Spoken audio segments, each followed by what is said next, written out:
there.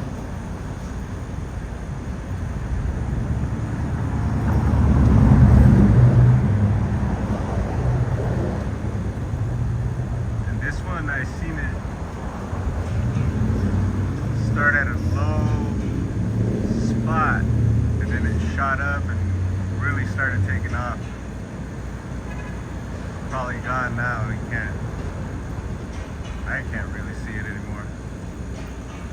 But that was pretty cool.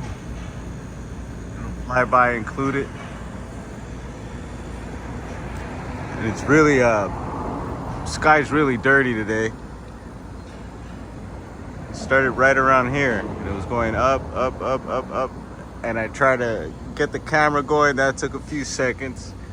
And then I tried queuing it up, as you can see in the beginning, and it took me a little bit, but then eventually got it. And by that time it was like all over the place, zipping around, and then started going that way like that. So Friday, what's that, 11:08.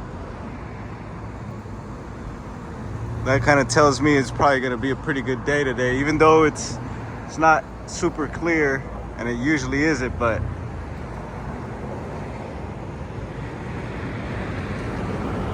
just checking around, see if I could sight anything else.